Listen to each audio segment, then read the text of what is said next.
Hello बच्चों, कैसे हैं आप लोग। स्वागत है आप लोगों का एमटीसी क्लासेस में। एक नए वीडियो के साथ फिर मैं सोशल साइंस का आ गया हूं।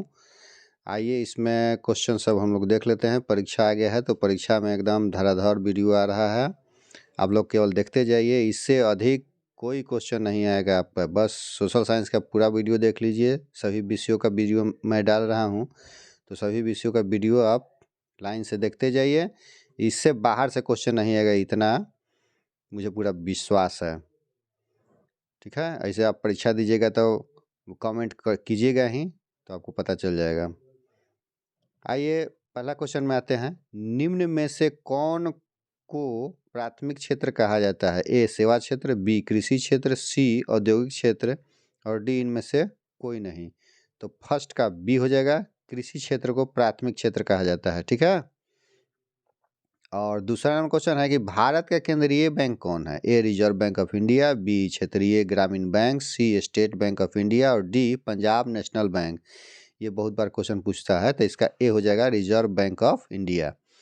बाढ़ क्या है? ए प्राकृतिक आपदा, बी मानव जनित आपदा, सी सामान्य आपदा या डी कोई नहीं। तो तीसरा का हो जाएगा आपका ए प्राकृतिक आपदा। आइए चौथा नंबर क्वेश्चन देख लेते हैं कि बाढ़ से सबसे अधिक हानि होती है। ए फसलों को, बी पशुओं को, सी भवनों को, डी उपरोक्त सभी। तो देखिए ये क्वेश्चन जो है वो विवादित टाइप में क्वेश्चन है। तो बाढ़ से जब सबसे अधिक हानि कहे तो इसमें मारना है आपको फसलों को। अगर ये क्वेश्चन कहे कि बाढ़ से अधिक हानि होती है किसको, तो इनमें से सभी को मार देंगे। अगर सबसे अधिक नहीं, सबसे अगर शब्द हटा दे तो उपरोक्त सभी मार देंगे। और कहे कि बाढ़ से सबसे अधिक हानि किसको होती है, तब हम लोग फसलों को ही मारेंगे। ठीक है, आपके किताब में लिखा हुआ है।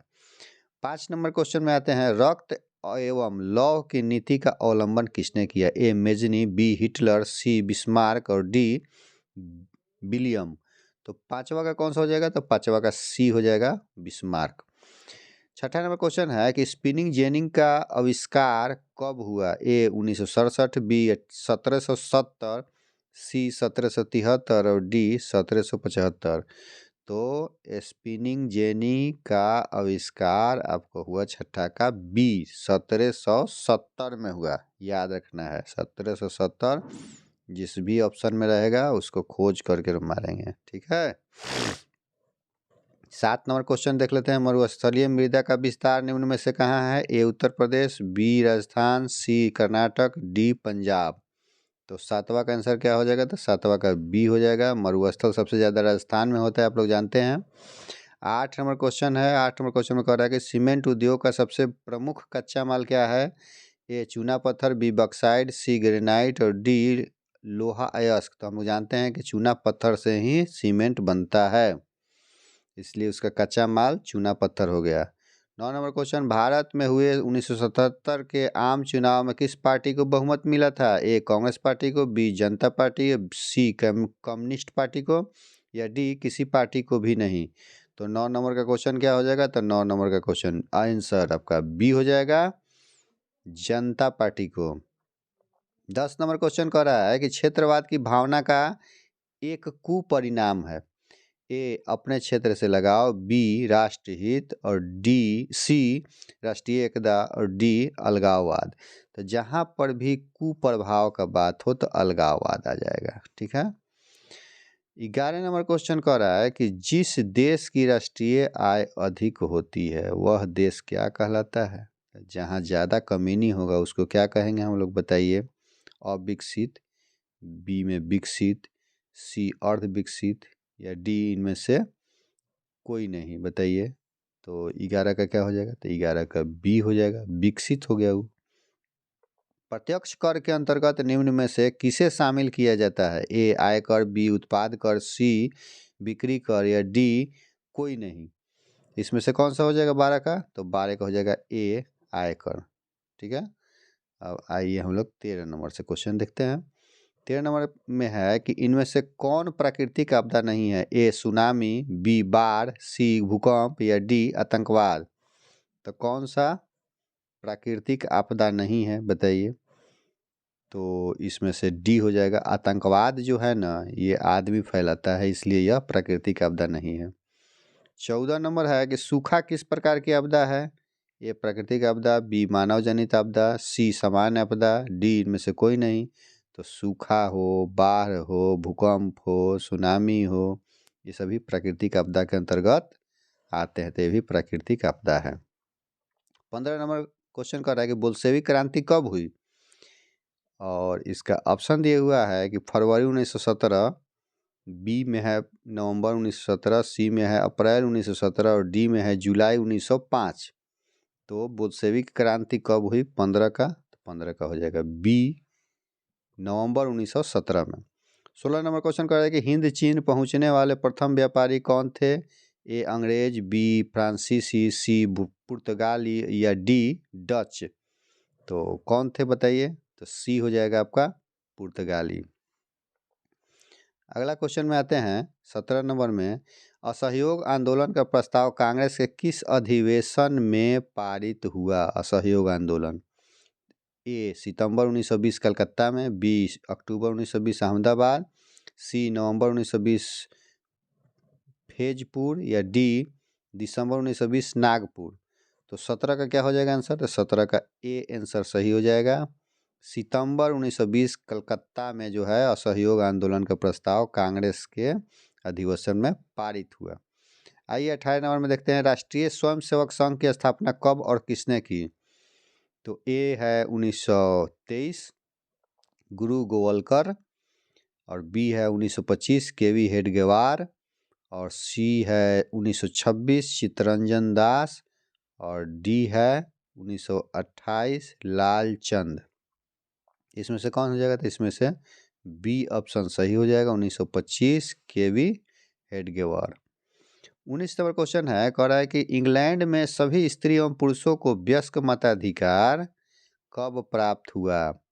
1838 में, 1881 में, 1918 में या डी 1932 में। तो इंग्लैंड में सभी स्त्री और पुरुषों को वयस्क मताधिकार कब हुआ?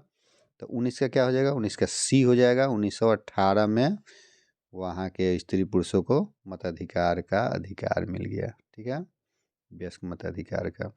20 नंबर क्वेश्चन देखते हैं हम लोग, कौन सा सामाजिक वर्ग बुद्धिजीवी वर्ग के रूप में उभर कर आया? ए उद्योगपति वर्ग, बी पूंजीपति वर्ग, सी श्रमिक वर्ग या डी मध्यम वर्ग। तो 20 का डी हो जाएगा, मध्यम वर्ग। 21 नंबर क्वेश्चन कर रहा है कि प्राचीन काल में किस स्थल मार्ग से एशिया और यूरोप का व्यापार होता था? तो ए सूती मार्ग, बी रेशम मार्ग, सी उत्तर पथ या डी दक्षिण पथ। तो 21 का हो जाएगा आपका बी, रेशम मार्ग से व्यापार होता था। 22 नंबर क्वेश्चन कह रहा है कि आर्थिक संकट के कारण यूरोप में कौन सी नई शासन प्रणाली का उदय हुआ? ए साम्यवादी शासन प्रणाली, बी लोकतांत्रिक शासन प्रणाली, सी फांसीवादी नाजीवादी शासन या डी पूंजीवादी शासन प्रणाली। तो इसमें से कौन सा हो जाएगा 22 का? तो 22 का हो जाएगा आपका सी फांसीवादी नाजीवाद शासन। ठीक है, इसको याद रखना है। आइए 22 के बाद हम लोग आगे चलते हैं 23 से। 23 नंबर क्वेश्चन कह रहा है कि किस पत्र ने रातों रात वर्नाक्यूलर प्रेस एक्ट से बचने के लिए अपनी भाषा बदल दी? ए हरिजन, बी मित्र, सी अमृत बाजार पत्रिका या D Hindustan review.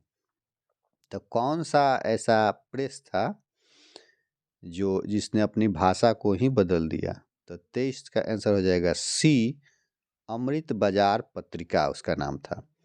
24 number question कर रहा है कि किसने कहा मुद्रण ईश्वर की दी गई महानतम देन है, सबसे बड़ा तोहफा?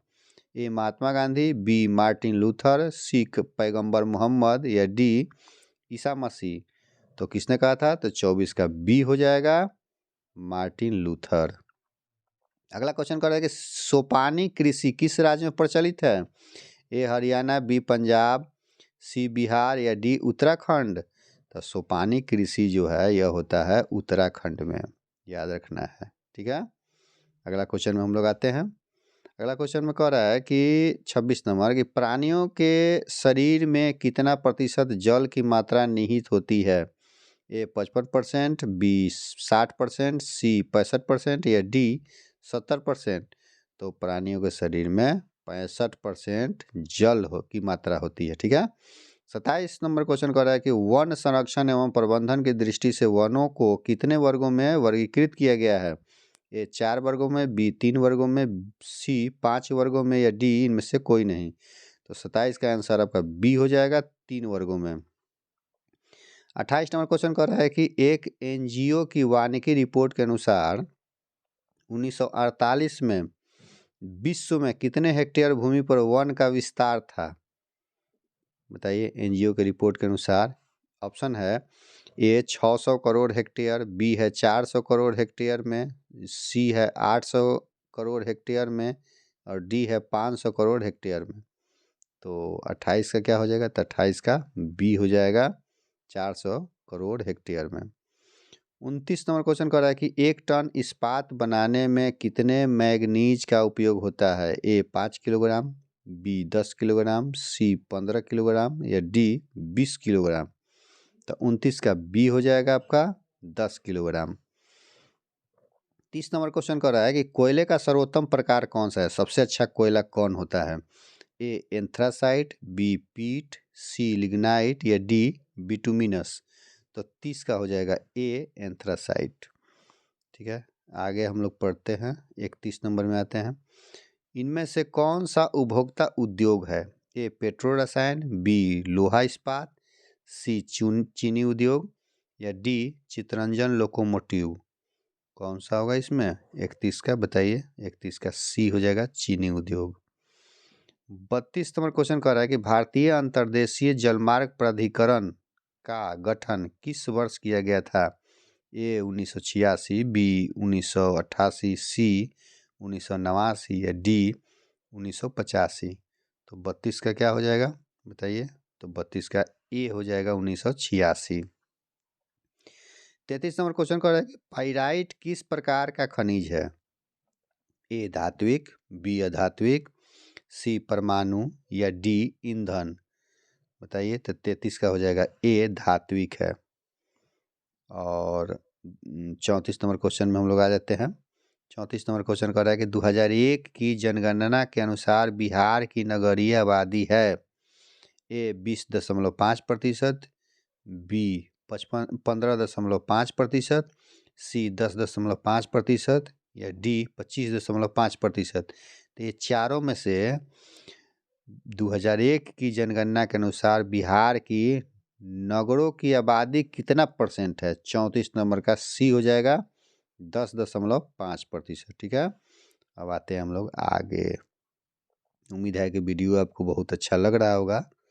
तो अगर नहीं सब्सक्राइब किए होंगे तो सब्सक्राइब कर लीजिएगा, ताकि आगे आने वाले वीडियो का आपको नोटिफिकेशन मिलता रहे। आइए 35 नंबर में आ जाते हैं हम लोग। निम्न बस्तियों में से कौन लोकतंत्र में रंग भेद के विरोधी नहीं थे? A king Martin Luther, B Mahatma Gandhi, C olympic धावक टॉमी स्मिथ एवं जॉन कार्लोस या डी जेड गुडी।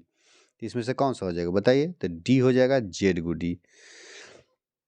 36 नंबर क्वेश्चन कर रहा है कि सांप्रदायिक राजनीति किस धारणा पर आधारित है? ए एक धर्म दूसरे धर्म से श्रेष्ठ है, बी विभिन्न धर्मों के लोग समान नागरिक के रूप में खुशी खुशी साथ रहते हैं, सी एक धर्म के अनुयायी एक समुदाय बनाते हैं या डी एक धार्मिक समूह का प्रभुत्व अन्य सभी धर्मों पर कायम रखने में शासन की शक्ति का प्रयोग नहीं किया जा सकता है। तो सांप्रदायिक राजनीति किस धारणा पर आधारित है बताइए? तो ए है, इसीलिए झगड़ा झंझट होता है कि एक धर्म दूसरे धर्म से श्रेष्ठ है। ये धारणा बहुत गलत है। सभी धर्म बराबर हैं अपने अपने स्थान पर। ठीक है। किसी को छोटा बड़ा नहीं कहना चाहिए। आइए 37 नंबर क्वेश्चन में आते हैं हम लोग। 37 नंबर क्वेश्चन कह रहा है कि संघ सरकार का उदाहरण है? ए अमेरिका, बी चीन, सी ग्रेट ब्रिटेन, डी इनमें से कोई नहीं। तो 37 का ये हो जाएगा अमेरिका। 38 नंबर क्वेश्चन कर रहा है कि भारतीय लोकतंत्र में सत्ता के विरुद्ध जन आक्रोश किस दशक से प्रारंभ हुआ? ए 1960 के दशक से, बी 1970 के दशक से, सी 1980 के दशक से, या डी 1990 के दशक से? तो 38 का हो जाएगा आपका बी 1970 के दशक से। आइए 39 नंबर क्वेश्चन में आ जाते हैं। चिपको आंदोलन। चिपको आंदोलन निम्नलिखित में से किससे संबंधित है? ए है पेड़ बचाने से, बी है आर्थिक शोषण की मुक्ति से, सी है शराबखोरी के विरुद्ध आवाज से, और डी है कांग्रेस पार्टी के विरोध से। तो बताइए किससे संबंधित है? 39 का ए हो गया, पेड़ों को बचाने से है चिपको आंदोलन। 40 नंबर क्वेश्चन है कि तारी विरोधी आंदोलन निम्नलिखित में से किस प्रांत में शुरू किया गया? तारी विरोधी आंदोलन, ए बिहार, बी उत्तर प्रदेश, सी आंध्र प्रदेश, या डी तमिलनाडु? तो 40 का हो जाएगा आपका सी, आंध्र प्रदेश में हुआ था तारी विरोधी आंदोलन। 41 नंबर क्वेश्चन कह रहा है कि राजनीतिक दलों की नींव सर्वप्रथम किस देश में पड़ी? सबसे पहले A great Britain, B Bharat, C France, या डी संयुक्त राज्य अमेरिका? तो 41 का क्या हो जाएगा? 41 का हो जाएगा ए ग्रेट ब्रिटेन। 42 नंबर क्वेश्चन कर रहा है कि गठबंधन की सरकार बनाने की महानतम संभावना किस प्रकार की दलीय व्यवस्था में रहती है? ए एक दलीय व्यवस्था, बी द्विदलीय व्यवस्था, सी बहुदलीय व्यवस्था, या इनमें से कोई नहीं? बताइए। तो 42 का कौन सा हो जाएगा? तो 42 का सी हो जाएगा आपका बहुदलीय व्यवस्था में। 43 नंबर क्वेश्चन में आते हैं। कह रहा है कि निम्नलिखित में से कौन सा राष्ट्रीय दल नहीं है? ए भारतीय राष्ट्रीय कांग्रेस, बी बहुजन समाज पार्टी, सी लोक जनशक्ति पार्टी, या डी भारतीय जनता पार्टी? तो इसमें से कौन राष्ट्रीय दल नहीं है? 43 का कौन सा हो जाएगा? तो 43 का सी हो जाएगा लोक जनशक्ति पार्टी। ये क्षेत्रीय पार्टी है, समझ गया। आइए अब 44 नंबर में आते हैं। 44 नंबर क्वेश्चन कह रहा है कि इनमें से किस देश में मिश्रित अर्थव्यवस्था है? ए अमेरिका, बी चीन, सी भारत, या डी इनमें से कोई नहीं? तो 44 का कौन सा होगा? 44 का सी हो जाएगा, भारत में मिश्रित अर्थव्यवस्था है। और 45 नंबर क्वेश्चन, इनमें से किसे पिछड़ा राज्य कहा जाता है? ए पंजाब, बी केरल, सी बिहार, और डी दिल्ली? तो 45 का कौन सा हो जाएगा? 45 का सी हो जाएगा आपका बिहार। और 46 नंबर क्वेश्चन कह रहा है कि शेयर बाजार की नियामक संस्था है। तो शेयर बाजार का है SIDBI, और बी है सेबी, और सी है RBI, या डी स्टॉक एक्सचेंज? ये चारों में से कौन सा हो जाएगा? तो 46 का बी हो जाएगा सेबी। शेयर बाजार की नियामक संस्था है सेबी, ठीक है ना। यही सब पर नजर रखता है। इनमें से कौन संस्थागत वित्त का साधन है? ए व्यापारी, बी रिश्तेदार, सी व्यवसायिक बैंक, या डी महाजन? तो 47 का कौन सा हो जाएगा? तो 47 का सी हो जाएगा व्यवसायिक बैंक। 48 नंबर क्वेश्चन कर रहा है कि भारत की वित्तीय राजधानी किस शहर को कहा जाता है? ए मुंबई को, बी दिल्ली को, सी पटना को, या डी बेंगलुरु को? तो हम लोग जानते हैं कि भारत का जो वित्तीय राजधानी है वह मुंबई है, ठीक है। अच्छा 49 में कह रहा है कि इनमें से कौन बीमारू राज्य नहीं है? तो ए हो गया बिहार, बी मध्य प्रदेश, सी कर्नाटक, और डी उड़ीसा? तो बीमारू राज्य नहीं है कर्नाटक, ठीक है। अब बाकी बीमारू राज्य तीनों है। आइए 50 नंबर में देख लेते हैं क्वेश्चन क्या है। वैश्वीकरण के मुख्य अंग कितने हैं? वैश्वीकरण के मुख्य अंग कितने हैं? ए है 1, बी ऑप्शन में है 2, सी ऑप्शन में है 5, और डी ऑप्शन में है 4। तो 50 का आपका हो जाएगा, कितना हो जाएगा बताइए? सी 5 अब हो जाएगा। तो यहाँ पर हम लोगों ने 50 क्वेश्चन को कंप्लीट कर लिया। उम्मीद है कि आप लोगों को वीडियो अच्छा लगा होगा, और वीडियो अच्छा लगा होगा तो लाइक कर दीजिएगा, सब्सक्राइब कर लीजिएगा, ठीक है। फिर अगला वीडियो जल्द ही आएगा। इतना देर वीडियो देखने के लिए बहुत बहुत धन्यवाद।